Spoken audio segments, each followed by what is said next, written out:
All good? Need some water or something? Good.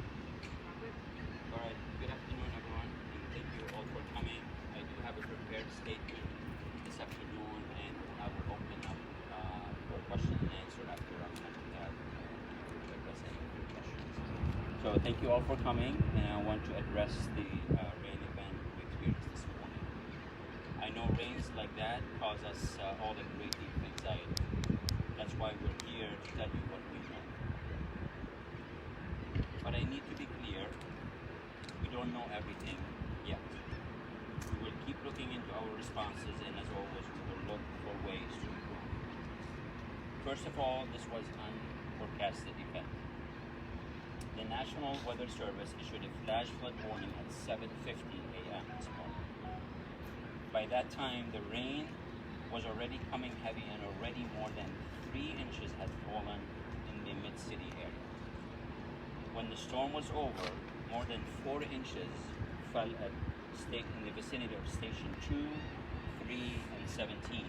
That's roughly mid-city, Gentilly, and Turbine Lake. The bottom line is that this was more rain than our system could handle. When the rain started, we turned on our major generator, Turbine 4, Turbine 1, and our frequency changers in response to the rain. Our pumps were operational, but at 8:52, T4, which produces about 20 megawatts, tripped offline. The loss of T4 slowed our ability to drain the city, but the street flooding had already begun. According to the real-time Cranberry Center cameras, we have significant evidence of street flooding before the incident of T4 occurred. We had our EMDs and T1 and T3 online, and with them we were able to reconfigure our power supply to the pumps we needed to slow the rising of the water. Within 2 hours, we returned T4 to service, and we continue to do everything we can to drain the remaining storm water. We will continue to examine what happened. When we have additional information, we will provide it to you and the public. So it's clear that we are still correlating the timing of T4 coming down with actually what's happening throughout the city. And we don't have all the answers, so if I say I don't know to you this afternoon, it is because I do not know. It's not because I don't want to tell you. But I promise that as soon as these investigations are complete, we're ready, and we are able to come to you, and we will share what we know at a later time. Can you speak up just a bit? I'm also happy, obviously, to answer any questions specific to any of the concerns that you have. But please be aware that I may not have all the answers for you today. Yeah, so just regarding Turbine 4, how long was it out? What spread, and what does this mean for a turbine that's had multiple millions of dollars to put it back in service? Right, so first of all, T4 is our workhorse. It's the go-to turbine that carries base load, and it's the first piece of equipment power generator equipment that has been overloaded, and that's why it tripped offline. It has enough safeguards built in it to allow it to trip offline as to not basically get damaged. So that's a good thing, but the bad thing is that it was overloaded slightly that caused it to trip and then become offline, unusable. And what we needed to do is shift power from T4 to T1 and T3 and then the EMDs. And that takes some time, which what we're not walking away from today is that current did exacerbate the situation that likely slowed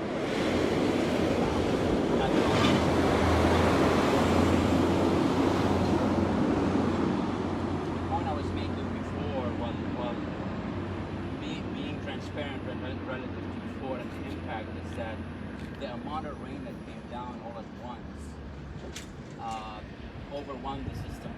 And with T4 tripping or not tripping, I truly believe, and we would quantify that the street flooding would have occurred anyway. How long was it out there? In total, about 2+ hours before we were able to, because we had to go through some significant steps to make sure everything is okay and not to damage or risk the very expensive, as you alluded to, piece of machine. Sabrina, question? Yes. So, in terms of the overall system, how would you characterize or describe the status of it? Because we're in hurricane season. This is the time of year we get unpredictable rains. I'm sorry, I didn't hear all your question, but if you want to get closer, maybe, or maybe lower your mask temporarily for a second. So how would you characterize the state of the overall system as we move deeper into hurricane season? This is the time of year we get sporadic heavy rains. Well, to answer your question, I have to point out one thing, is that it doesn't have to be a name-related storm for flooding to occur, evident by today, right? So we were dealing with tropical storm not too long ago, a few days ago, and that caused less issues for us than this, unforecasted, no-name event. I've been saying for a long time that we have a very fragile power generation system. It's very old, and having lost T5 back in December further exacerbated our redundancy and our ability to manage storms like we should. Okay, and today is a good example. And somebody asked me over the weekend, what is my biggest worry? And I said T4 tripping or being damaged where it can't operate, because that is our go-to power generation equipment. So we have redundancy in the system. It's not the redundancy we need. It's not the redundancy we had a year ago. So I've been saying this transparently to everybody, that we are going into this season with more fragile system and less redundant system than before. I hope that answers your question. Jennifer? You said this was an unforecasted rain event, but I know on our station we've been saying that there was a possibility of street flooding with the cold front that was moving in today, specifically with morning rainstorms for a couple of days now. Was the Sewage and Water Board staffed for that anticipated rainfall this morning? And also, if you could give us a timeline of when the pumps were first turned on, and if they were all turned on 99, just the rundown of this morning. Well, I'll start with the last question, the last piece. We never run all 99 at the same time. The system is not designed to use all 99 pumps at once, but the 99 pumps provide redundancy. If one pump goes down, we're able to start another one and bring that online in its place. So I can tell you this morning we had a lot of issue here is that T4 was powering a lot of the 25 hertz pumps. I don't have the exact number, but a significant number of those. So when that went down, a lot more pumps went down at the same time.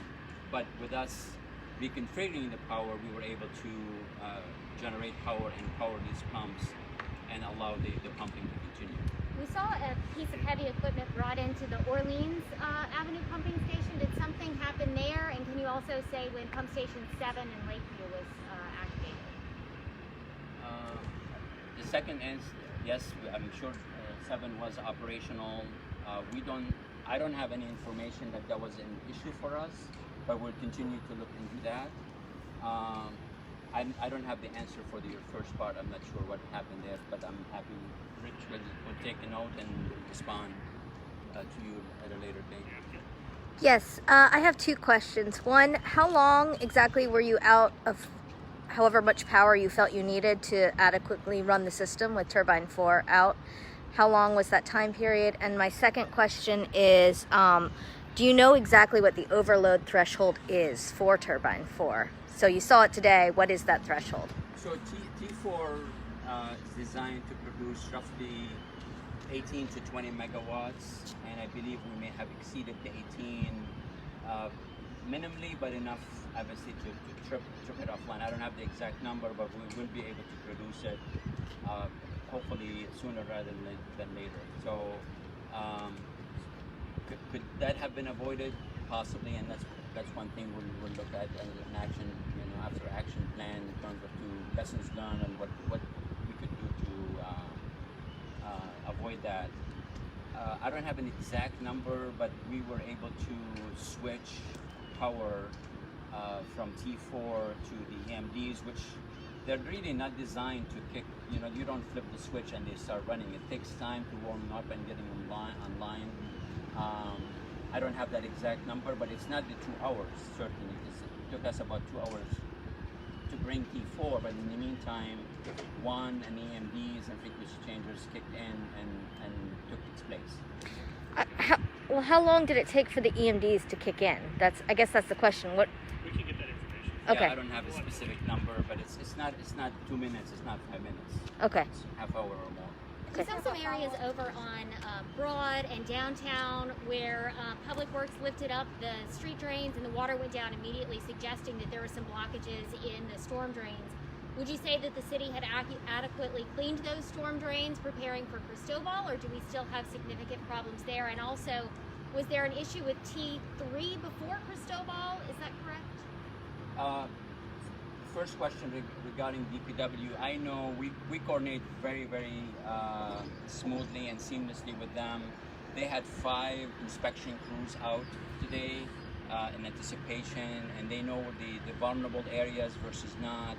And obviously they were proactive and in the middle of the storm, as a matter of fact, addressing some issues.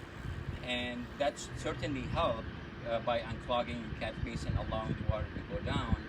But I believe today there was so much water coming down all at once, that even with the perfect open basins and open laterals and pipes, the volume and the capacity was overpowered by the amount of rain that came down. That's why you saw area-wide flooding. Can you explain what could possibly cause an overload on a turbine? And how could it be prevented next time? It's basically just like if you have a set amount of power that a generator can handle, and you ask of it to do more, produce more, it's designed to trip, otherwise it gets damaged. So it's designed to protect itself. But that happens automatically? It does happen automatically, so it tripped itself offline, yes. Could it be avoided? That's something we're looking at. I would have to say generally yes, because we could have anticipated possibly that we're reaching that threshold, and maybe allow ourselves maybe a cushion. Again, I don't want to second guess my staff and operators, because they're working under obviously very stressful environment. So I want to go back and see what happened. Could it have been avoided, and how do we avoid it? Would that cushion have been like the temporary generators? Would that cushion have been the EMDs or whatever they're called? Well, we could have taken some load off T4 and put it elsewhere. Yes. Got it. I mean, just generally speaking. And then again, second guessing or hindsight is 20/20. Right. But certainly something that is worth looking into and learn from it. No doubt about it. Just one more. Just real quick, so there are some other individual pumps that under the underpasses. We heard some reports of the water backing up there, including Canal Street. Was there any indication that some of those were not working as they should have? As far as I know, all the underpass pumps were working, were ready, were operational, except for one. And I think there's one of several on Press Street, I believe. Don't quote me, but I think that's the one that we knew was down going into the event. Actually, it even dropped the storm because it's been down and being okay. But outside that, I don't know if I have. Would there have been any instance with turbine 4 going offline that some of the water would have backed up and gone in the opposite direction? I don't believe so. That may be what people are speculating. I don't believe so, but again, we'll address that and we'll correctly and accurately describe what happened.